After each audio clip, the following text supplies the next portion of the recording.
Good afternoon. I'm Amy Kraus, and I'm a member of the Cancer Center Education Work Group. Thank you all for joining us today. Your audio is muted, and we ask that you please remain muted during the presentation. We will have a Q&A session afterward, and you will be able to unmute your audio to ask questions. We also encourage you to use the chat feature to post questions during the presentation. We will try to get to as many of your questions as possible in the Q&A session.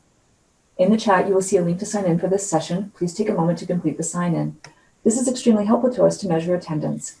If you signed in, you'll also receive an emailed anonymous survey following today's presentation. Please complete it, as your feedback is extremely helpful to us in planning these events. I have the privilege of introducing today's speaker, Dr. Tejas Patil. Dr. Patil is a thoracic oncologist practicing at the University of Colorado. His research interests include optimizing clinical outcomes for patients with lung cancer by using molecular methods to identify cohorts of patients who may receive maximum benefits from focused systemic therapies. An additional area of focus is understanding adaptive mechanisms utilized by cancer cells that allow survival following targeted therapies, and to develop novel approaches to overcome these resistance mechanisms.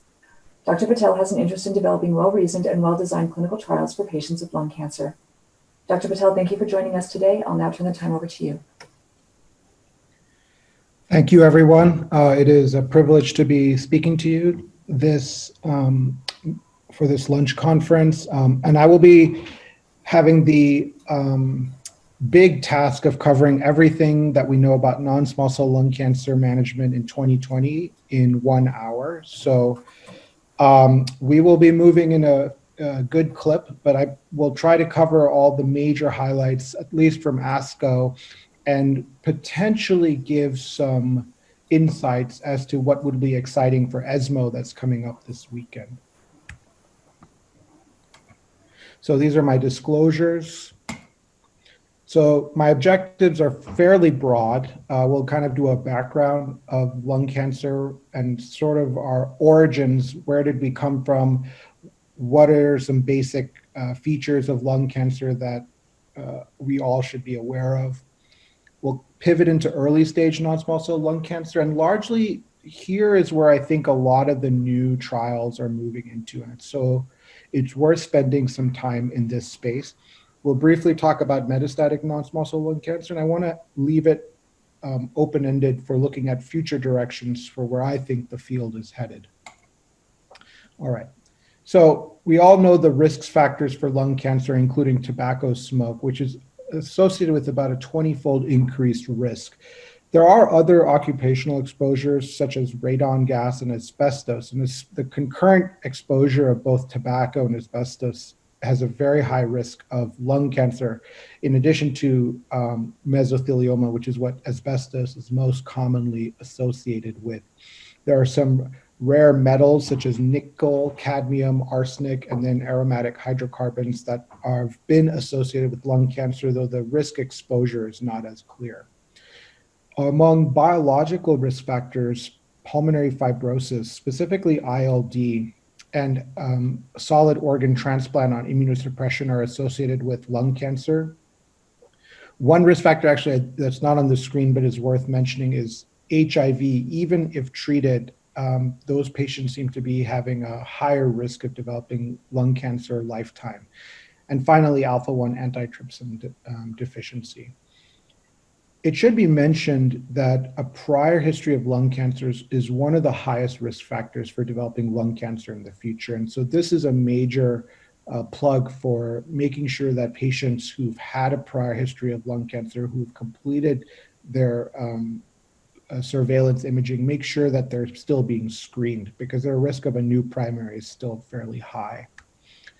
So when we think about lung cancer, let's get a little bit specific about the histology. So about 25% of lung cancer will be small cell carcinoma, and then about 75% will be non-small cell carcinoma. And this is a very diverse group of cancers that include adenocarcinoma, squamous carcinoma, a mixed histology of adenosquamous, large cell, and sarcomatoid. I'm not going to be covering small cell carcinoma in this talk. Likewise, I will also not be covering cancers that originate from the pleural lining, such as mesothelioma, or cancers that have a thymic origin, such as thymic carcinoma. So this is the SEER database statistics of cancer incidence and also cancer deaths. And you can see that lung cancer is leading the way in terms of incidence and is the second most common cancer among men in terms of new cases diagnosed per year, and the second most common cancer among women in terms of new cases diagnosed each year. But unfortunately, it is the leading cause of death in both men and women. And approximately 1 out of 16 Americans in the country.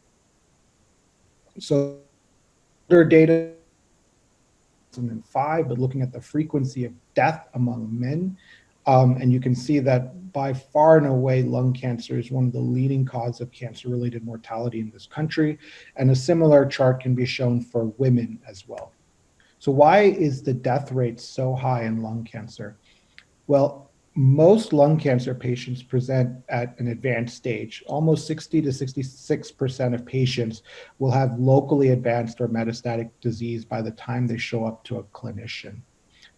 It is very common to have comorbidities in lung cancer, limiting treatment options. Many of these comorbidities stem from other disastrous effects of tobacco use, such as COPD, coronary artery disease, and peripheral vascular disease.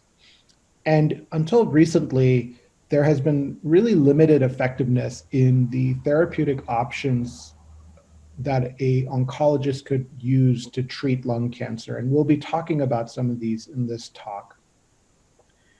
So with most cancers, it is critical that we stage cancers. Staging offers an opportunity to guide patients both in terms of prognosis and to select appropriate therapies.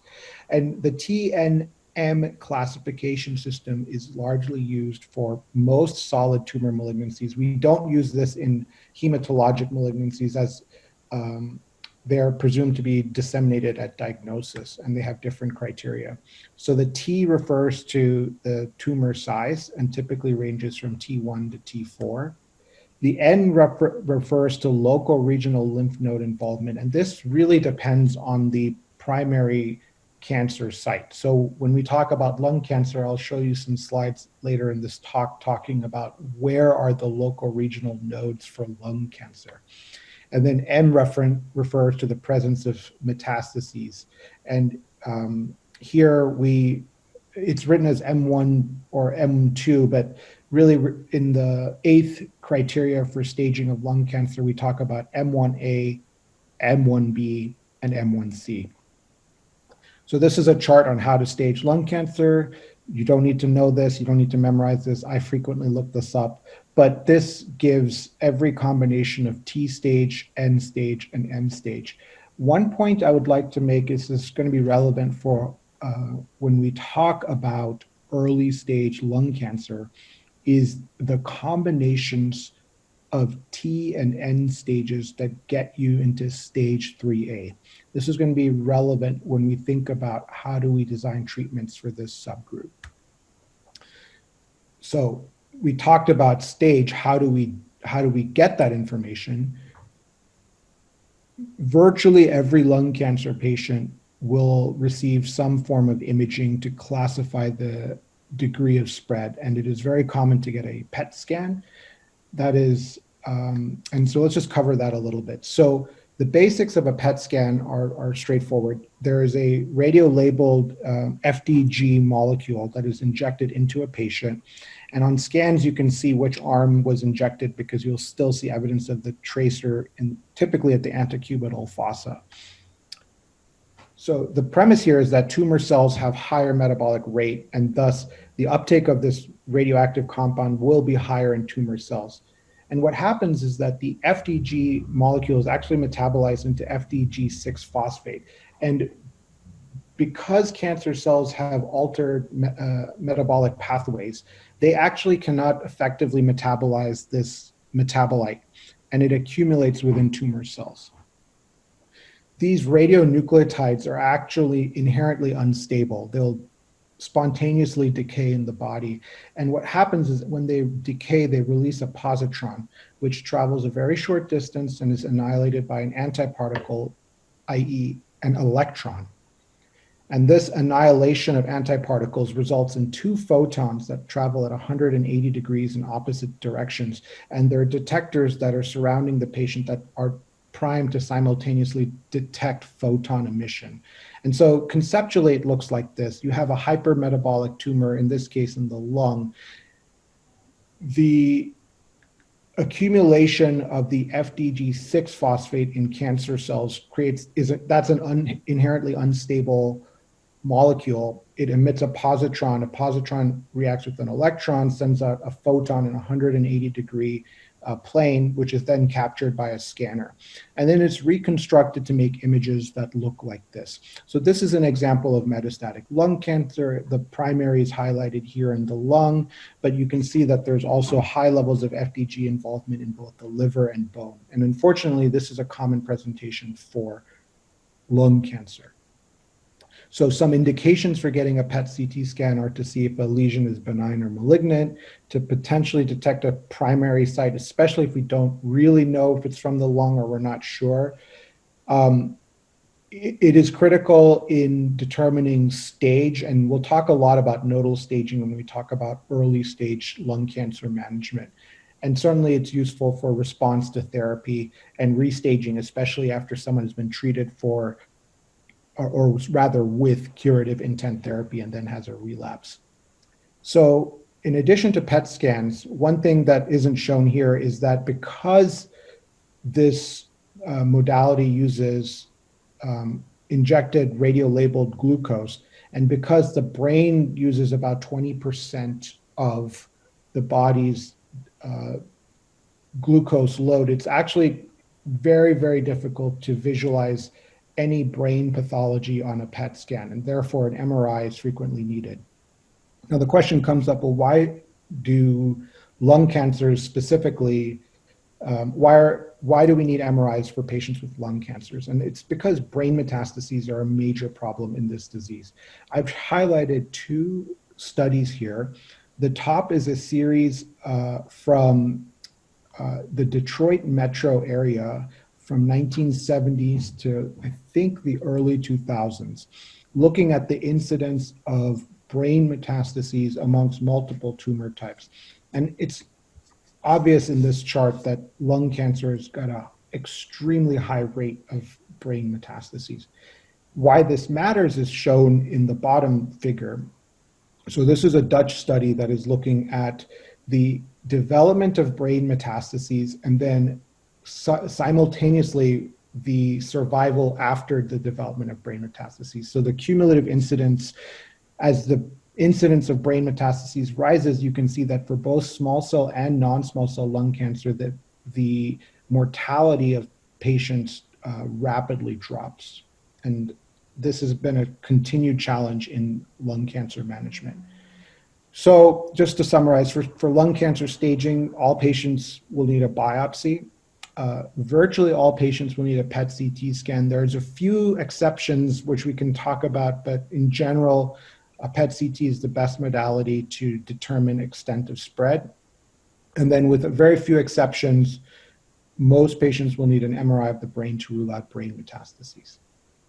So if we were doing this in person, I would ask the audience, does anyone know who this person is? And because we're doing it virtually, I will just tell you. So this is Paul Kalanithi, and he is most famous for writing the book When Breath Turns to Air. He was a young neurosurgeon at Stanford who was diagnosed with stage 4 lung cancer and had an EGFR mutation. And so I show his picture here just to point out that while smoking is the biggest risk factor, 10% of lung cancer diagnoses occur in never smokers. And this realization that patients who are never smokers have a different profile than heavy smokers has led to molecular profiling of lung cancer. So this is this has been a rapid evolution over the last 20 years. And this is the current pie chart of known molecular drivers of lung cancer. And something like 56% of mutations will have, or 56% of patients rather, will have mutations that are targetable in principle with some form of small molecule, such as a tyrosine kinase inhibitor or a monoclonal antibody. And so I mentioned this because here is that same SEER cancer statistics chart that I've shown you earlier. So this is the incidence of lung cancer amongst men and women. And if we say 56% of that, we're still talking about 127,764 cases of potentially oncogene-driven lung cancer. And just to put that in perspective, it is far greater than the number of cases of melanoma that will be diagnosed this year. So oncogene-driven lung cancer, even though it is rarer than cancer that we see amongst heavy smokers, still occurs and is very common. So what is the relevance of these biomarkers or these testing for these mutations? Well, this is a very early study shown by Francis Shepard in 2005. Here, what they did was they looked at erlotinib compared to placebo after patients had progressed on second-line chemotherapy. So in this time, there was really no effective therapy after progressing on standard chemotherapy. And so it was ethical at this point to randomize patients to placebo, given that there was no effective standard of care options. What you'll notice was that there was a survival benefit amongst patients who received erlotinib. But what was the real reason? So if you look at the tail of the curve, you'll notice that there's this group of patients who are on this drug, about 20% of them are living up to 24 months. And so even though the median survival was only 2 months different, what this really shows is that that there's some subgroup within this population that is really deriving benefit from erlotinib. And this was shown subsequently 4 years later in a very nice trial by Tony Mock that looked at gefitinib, which is another EGFR targeted therapy, compared to carboplatin plus paclitaxel. But what they did specifically in this trial was they looked at if a patient had the EGFR mutation or if a patient did not have the EGFR mutation. And what's very clear here is that if you do have the EGFR mutation, you are the person who will predictably benefit from an EGFR targeted therapy. But if you don't have the EGFR mutation, then chemotherapy is far more effective. And this led to the identification of multiple mutations, what we call oncogenes, that drive lung cancer. And to date, this is the current list of FDA-approved therapies. I will add that pralsetinib is currently approved as of September 8th, but otherwise this list is up to date. And so we'll be talking a lot about targeted therapies in this talk, but this is a major advance that I think has improved the survival of patients with lung cancer. So let's pivot to the other pillar of lung cancer management that's really been a game changer for many patients, and that's immunotherapy. So immunotherapy was first conceived as an idea that tumor cells can be recognized as foreign and eliminated by the immune system. And this was formalized in 1960 by Sir Macfarlane Burnet, who developed this concept of immune surveillance. So the idea here is that every day there are cells that are potentially cancerous that are being developed or accidentally formed, but that they don't become full-blown cancer because of the constant immune surveillance that is going on in the body. And so this presents an important problem for cancer cells, because in order for them to survive and grow, they do have to overcome the immune system. I just want to take a step back and point out that there's many different strategies in immunotherapy. So immunotherapy doesn't just mean the drugs that I'll be talking about, but there's non-specific methods. So for example, in bladder cancer, it's very common to use a BCG vaccine, which has Mycobacterium tuberculosis extracts. And for reasons that aren't completely, I don't want to get too into, the antigen from those is very similar to the antigens presented by bladder cancer cells. And so it's an effective treatment for localized bladder cancer. Likewise, there's cytokine activation. So historically, there used to be a use of IL-2 therapy that was used in melanoma and renal cell cancers. There's TNF-alpha inhibitors. And then more specific immune therapies include monoclonal antibodies, most commonly such as rituximab, tumor infiltrating lymphocytes such as CAR T cell therapy, tumor vaccines, and what we'll be talking about is immune checkpoints. So just really briefly on immune checkpoints. So the logic behind immune checkpoints is as follows. Cancer cells have evolved a mechanism that co-opts the immune system's ability to recognize self from non-self. So if you look at the figure A, what a T cell will normally do, it has a toll-like receptor and then it has an MHC receptor, and they usually bind. And typically, binding will trigger a T cell to be activated, but there's a feedback loop that prevents that from just happening recklessly. And so that feedback loop is the PD1, PDL1 interaction. And if that binding also happens, that acts as a negative regulator of the T cell response. And so cancer cells have cleverly co-opted this mechanism by expressing high levels of PDL1 on their cell surface. And so the logic behind a checkpoint inhibitor, such as pembrolizumab or nivolumab, is that they block this interaction, therefore an activated T cell actually can function and kill the tumor cells. And so this logic has been shown to have clinical implications and efficacy. So this is a seminal trial, this is Keynote 024, that looked at pembrolizumab monotherapy versus chemotherapy amongst patients who have a PDL1 score greater than 50%. So PDL1 is the biomarker that they're using to see how much of that receptor is expressed on a cancer cell surface. And so for patients who had a PDL1 score greater than 50%, there was clear benefit in progression-free survival relative to chemotherapy. And this led to the approval of pembrolizumab monotherapy for patients who have PDL1 scores greater than 50%. So that's those two areas, biomarker validation and immuno-oncology, have been game changers in lung cancer management. So let's talk a little bit about what's new in the treatment of early stage lung cancer. So I've done my best to summarize the entire management of early stage lung cancer into a single slide. It was not easy, but here it is. So in general, this is current guidelines would recommend that this is how you would manage most patients with early stage lung cancer. Let's talk a little bit about some specifics here. So the first part of managing a patient with early stage lung cancer, and when I use this word early stage, I mean that they don't have metastatic disease.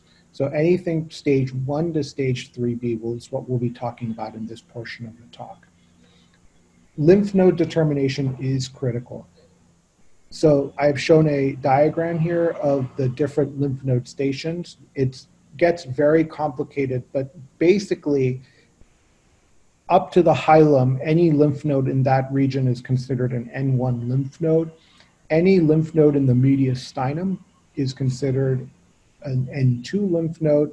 And then any lymph node that is contralateral to the site of the tumor. So in this picture, we see a right-sided lung tumor. So lymph nodes on the other side of the thorax would be considered N3. Or any lymph nodes that are in the supraclavicular region. So those are listed as level 1 lymph nodes here. And why does this matter? Well, it matters because in general, if management changes based on which lymph nodes are positive. And so identification of lymph nodes typically is best done by either what we call EBUS, which is an endobronchial ultrasound, which can visualize the presence of nodes, and that also allows for fine needle aspiration of nodes that are suspicious, or a mediastinoscopy, which is a procedure that surgeons will do to do an evaluation of the mediastinal lymph nodes. In general, if N1 nodes are involved, surgery is considered. If single station N2 lymph node is involved, then it's somewhat controversial what's the next best step. This would really be discussed in a multidisciplinary setting. And if multiple N2 nodes or N3 nodes are involved, then the patient is not considered a surgical candidate. So this is basic description of nodal status, I want to pivot a little bit to talking about strategies. So we are going to hear the words neoadjuvant and adjuvant, and I'll describe each of them in detail. Neoadjuvant therapy is any kind of drug-based treatment given before surgical extraction of the primary tumor. And here the goals are to reduce the invasiveness of surgery and improve the chance of getting clear margins. Platinum doublet chemotherapy may have a role in the neoadjuvant setting and should be discussed in a multidisciplinary setting. So in this setting, superior sulcus tumors and very large tumors close to the main stem bronchus are tumors that we would consider for neoadjuvant therapy. What about adjuvant therapy? Adjuvant therapy is a drug-based treatment given after surgical extraction. So here the goals are to kill any residual microscopic cancer cells that may have been missed by surgery. And there are many trials that have looked at the role of adjuvant chemotherapy, and I'll just highlight them really quickly. So this is a summary of all the major trials that have looked at adjuvant chemotherapy in lung cancer. But for simplicity's sake, this was all pooled together in a very seminal study called the LACE meta-analysis that looked at what is the benefit that patients get with chemotherapy. And in summary, this is what your patients will want to know when you talk about adjuvant chemotherapy. There is about a 5% benefit, so 5 out of 100 patients will benefit from adjuvant chemotherapy versus just doing surgery alone. But again, the devil is in the details. This meta-analysis didn't have a report on the effect of nodal status, which I mentioned is critical. It should be important to note that this was a cisplatin-based regimen, which is quite a bit more toxic than a carboplatin-based regimen. And there was no survival advantage for early stage tumors.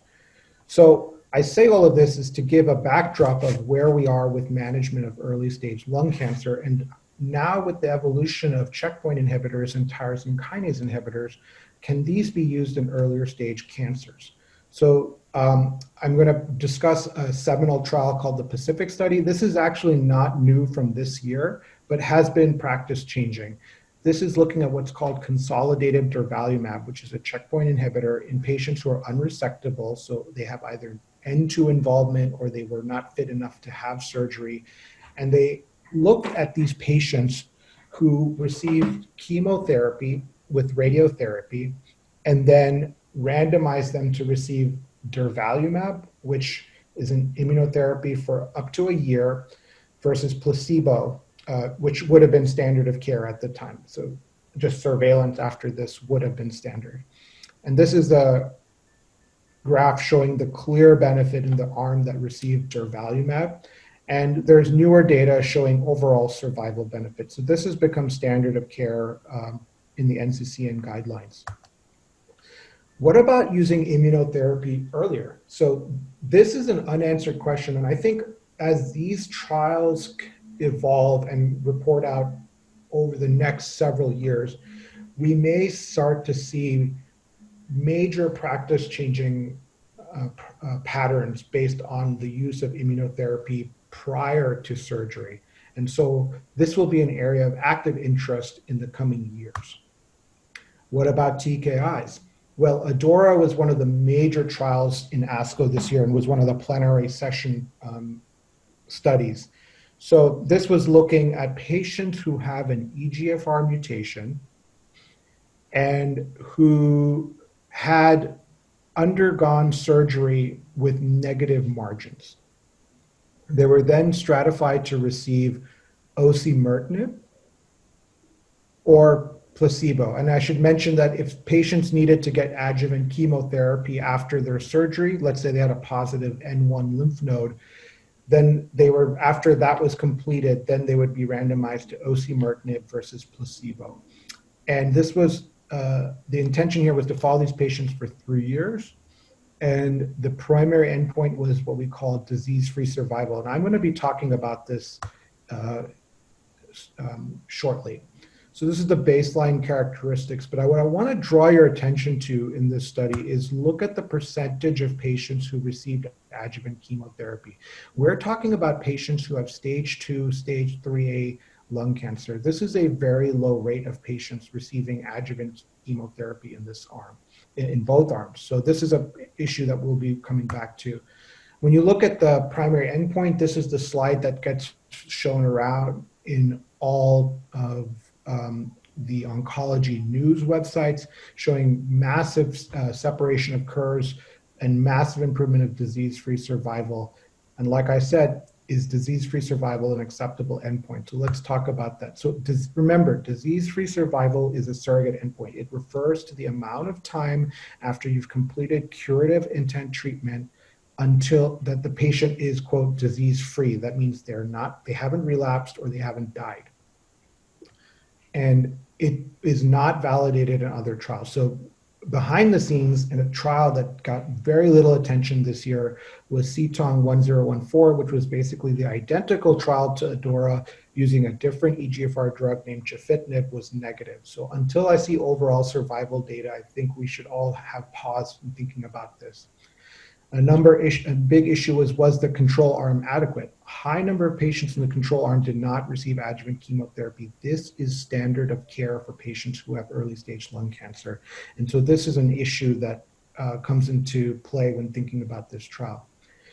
There's also the issue of biological plausibility. So cancers are symptomatic at 10 to the 10 to the 11 cells.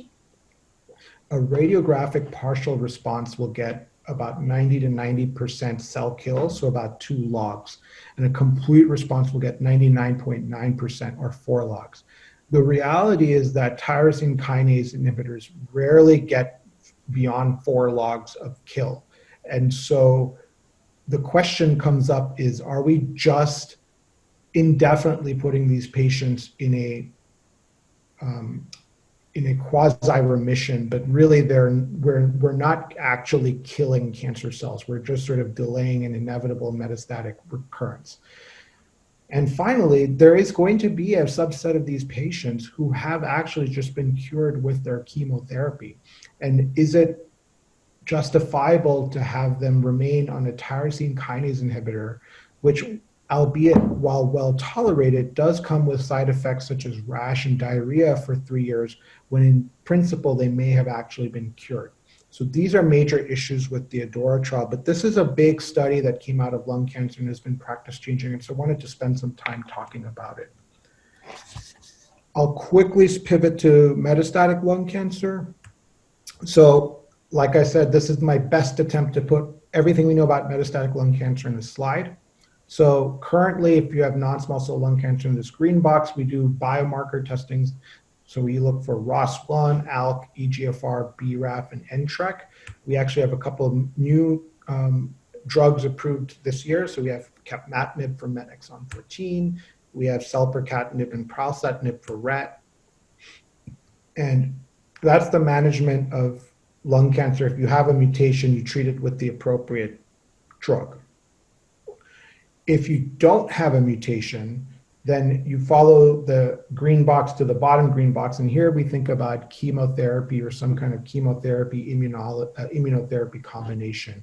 And these largely depend on the degree to which PD-L1, remember that's that marker I was talking about that's on the cancer cell surface that allows it to escape T cell destruction. So here we are looking at agents such as ipi-nivo, which was recently approved. There's an atezolizumab PD-L1 therapy for patients who have PD-L1 expression greater than 50%. And then these are also some of the newer agents that were approved. So I'm just going to put these all up there.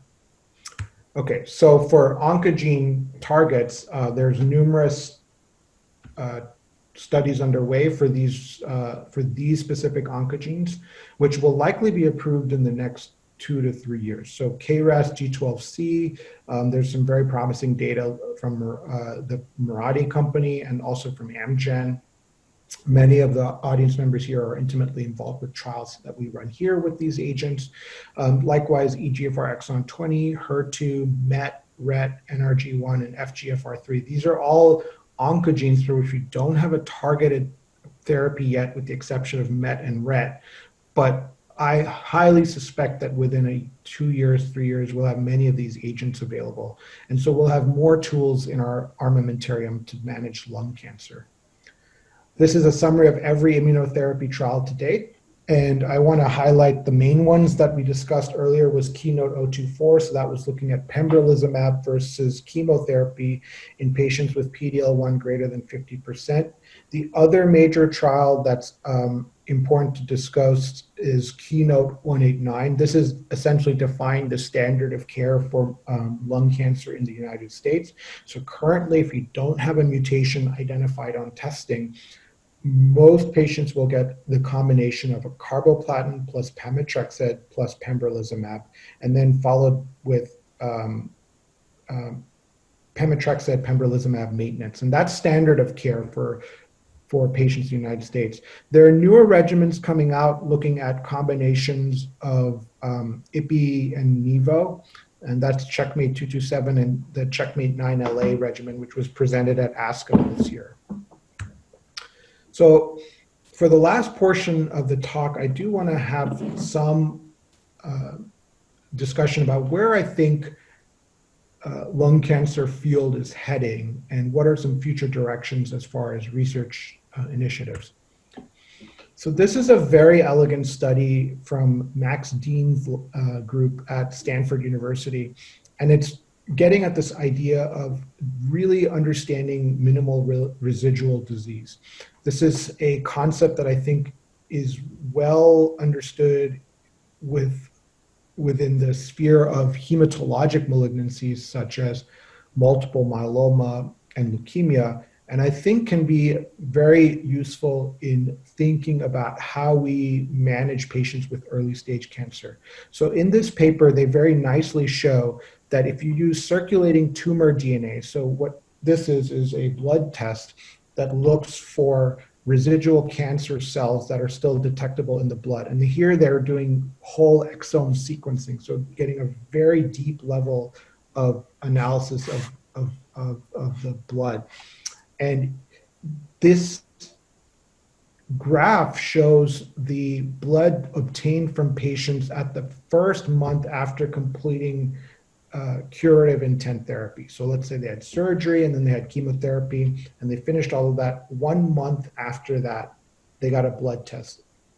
And what you can really see here in no uncertain terms is that if you had detectable circulating tumor DNA 1 month after curative intent treatment, you were very likely to relapse within 24 months of your completing your treatment.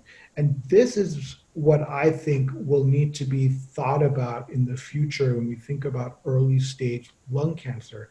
How do we understand which patients have potentially micrometastatic disease at baseline or after completion of curative intent therapy so that we can offer consolidated therapies? We can either escalate with immunotherapy or we can add more chemotherapy. But I believe that risk stratifying these patients and using prognostic variables will be very important for the management of early stage lung cancer. Another major topic is acquired resistance in oncogene-driven lung cancer, and this is an area of interest of mine particularly. So when we think about acquired resistance, I conceptually break it up into two major domains. Pharmacological, so this is the context of either the drug is just not getting to its target, and a common example of this is developing drugs that penetrate the blood-brain barrier. And then some of this can also be related to a property of the mutation. So certain mutations like EGFR exon 20 have a very structurally difficult binding pocket that makes it very difficult for tyrosine kinase inhibitors to fit. And designing drugs to overcome that is really a matter of designing drugs to overcome a geometrical problem. In terms of biological resistance, so this is when the cancer cell evolves a mechanism to escape the selective pressure from targeted therapies, here we see things like kinase domain changes. So kinase domain changes is somewhat similar to the property of the mutation that I mentioned earlier, but it's a little different in that a patient may have been on therapy for many, many months and then all of a sudden develop progression. And what happens is when we biopsy them, they are found to have a new mutation that is preventing the drug that was previously getting into the drug pocket just fine. There's a new mutation that's preventing that drug from entering. And so the best example of that is T790M in EGFR positive lung cancer patients. We're starting to learn more about secondary drivers. So this is an interesting domain of research where patients may still have their EGFR receptor blocked, or sorry, EGFR tyrosine kinase domain blocked by a molecular target, but the cancer is starting to evolve other mechanisms to grow and co-ops other pathways. And we'll talk a little bit about that. And more recently, we're starting to appreciate histological transformation and small cell transformation of these cancers. So some strategies would involve developing CNS penetrant drugs, developing novel TKIs to target the binding pocket. So this is an example. This would be TAK788. Kinase domain mutation changes, we talked about this, and T790M is a good example here. Secondary drivers, so can we use combinations of TKIs to overcome resistance? And then it's a big unknown what to do about small cell transformation. Let's briefly talk about pharmacological resistance. So there's different ways that a drug doesn't get to its target destination. So dose reductions or dose interruptions. If you're prescribed a pill once a day, but you take it every other day, this will have an effect on the drug getting to its target. Some drugs get metabolized quickly with either other drugs, so there's drug-drug interactions, or don't get absorbed properly because of the pH levels inside the stomach. But for now, I want to focus on inadequate brain penetration, as this has been a major focus of drug development. So I'm going to quickly talk about the ALEX trial. This was, again, we're talking now about ALK-positive lung cancers. And this was a trial comparing alectinib, which was designed to be a CNS penetrant drug, versus crizotinib. And here you can clearly see that the 12-month event-free survival is greater for alectinib versus crizotinib. But what is the real reason why this drug works? Well, the real reason is here. So the incidence of brain progression in crizotinib, which is a drug that is known to not get into the brain as well, is much higher, as expected, than alectinib. And so the superior brain penetration of alectinib is why brain metastasis and suppression of brain metastases is the major reason for why alectinib is superior to crizotinib. And we've published work showing a similar trend amongst a different mutation called ROS1, but the principle is the same, that more and more companies now will be developing drugs that have good brain penetration, as this is both a problem at baseline for patients with lung cancer and a problem, especially if drugs are not getting into that space. We talked a little bit about bypass signaling. So this is an example of all the different kind of ways that cancers can evolve and escape and ultimately develop resistance to targeted therapies. And I want you to focus on the oncogene kinase switch. So this means that the cancer cell is now acquiring different pathways to survive and is no longer necessarily just reliant on the EGFR mutation in this example. So this was an example of a patient that we took care of that was published in a case report by York and Camage and colleagues, looking at a patient who had EGFR lung cancer and had malignant spread in the abdomen and was developing a lot of fluid in the abdomen, was found to have MET amplification. So MET is an example of a different pathway that got turned on by his EGFR lung cancer, such that that was doing most of the driving, even though the EGFR mutation was being suppressed, the MET pathway was being activated and was causing this cancer to grow. So they combined erlotinib with crizotinib, and you can see that the first on-treatment scan shows significant benefit. So this will be an area ripe for exploration in the coming years. I'm going to briefly talk about antibody drug conjugates, as this is a new way of delivering chemotherapy. Dr. Kamage will like to call this smart chemo, and I think it makes sense. So what you have here is a monoclonal antibody that targets some receptor on the cell surface. It's linked to a payload, and there's various types of payloads, but in general, the common theme for all the payloads is that all of these agents in the payload are far too toxic to give through traditional IV methods.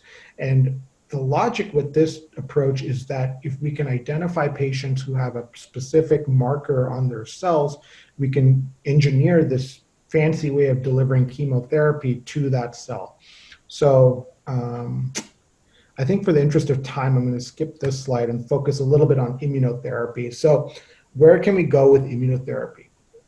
Well, can we improve the benefit of chemoimmunotherapy in the first line? Can we add another immunotherapy after a patient's progressed? Can we use CAR T cell therapy for lung cancer? Many of you will be aware that we're opening CAR T cell therapies for patients in the melanoma and head and neck space, and soon in the lung space as well.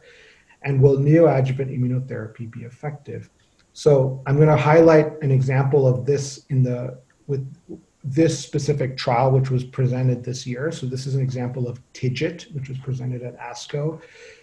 So there is a preclinical thought that this TIGIT molecule will work synergistically with a PD-1 blocker. And so, PD-L1 blocker, and that's atezolizumab shown here. So this is the trial design.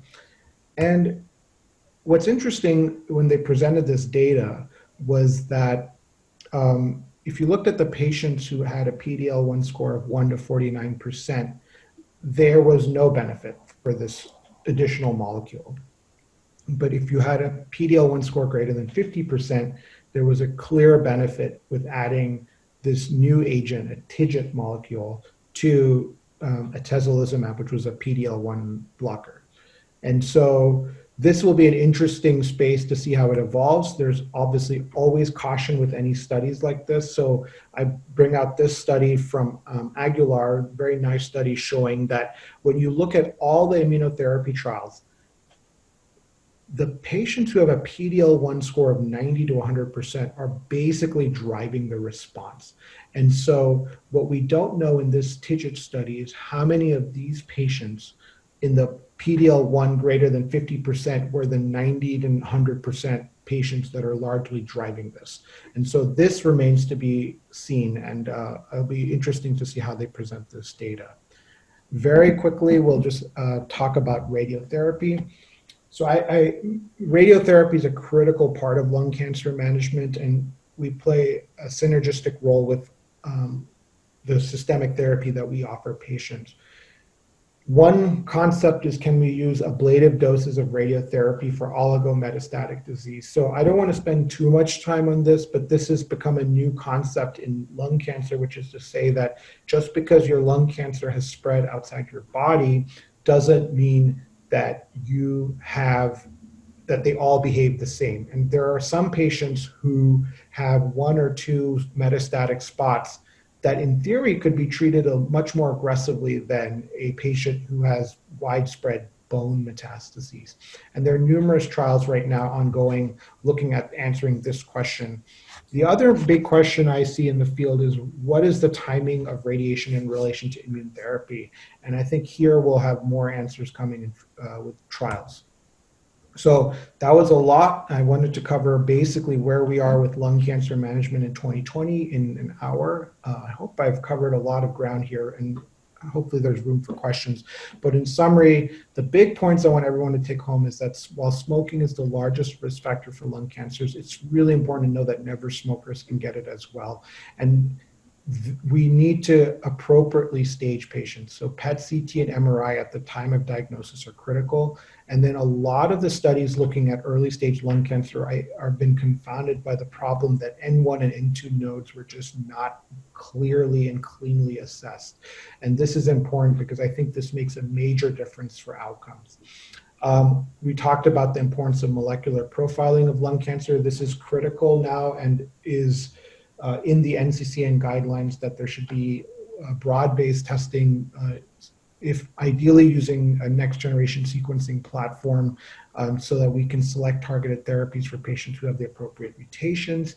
And finally, the role of immunotherapy continues to evolve in lung cancer. And I think we're going to start to see very interesting combinations, both in early stage and in stage 4 lung cancer. So fighting lung cancer here in Colorado, it takes a village. I'd like to thank everyone in our medical oncology team, in our lung clinic team, the molecular pathologists, our research personnel, administrative personnel, and then obviously all the groups that we collaborate with as well. So with that, I'll take questions. Thank you so much. For anyone who would like to ask a question, you can enter it in the chat or you can take yourself off mute. We have one question. Do cancer stem cells play a role in high resistance non-small cell lung cancer? Yeah, that's a really good question. I think that's a question that we're trying to understand to some degree. I mean, when you look at patients who are receiving targeted therapies, right? So the logic behind a targeted therapy, let's use EGFR as an example. You have an EGFR mutation. You have a therapy that effectively blocks that EGFR mutation. And so why is it then that a lot of patients will not get a complete response? You will get something like a partial response. Most patients will have shrinkage of their tumor, or most patients will have some reduction. But what seems to happen is that the targeted therapy kills off a substantial portion of cells, but a large number of them stay dormant. And this dormancy is not very well understood, but presumably some form of cancer stem cell is playing a role here that we just don't understand. Great, thank you. Any other questions from anyone?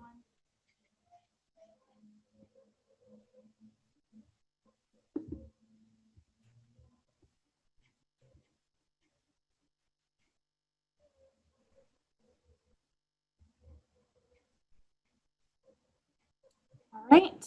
Well, just a reminder to please sign in if you haven't already. There are links in the group chat for you to sign in. You will receive an anonymous survey after this. And thank you very much, Dr. Patel, for your presentation. And I hope everyone has a great rest of your day. Thank you, everyone. Appreciate it.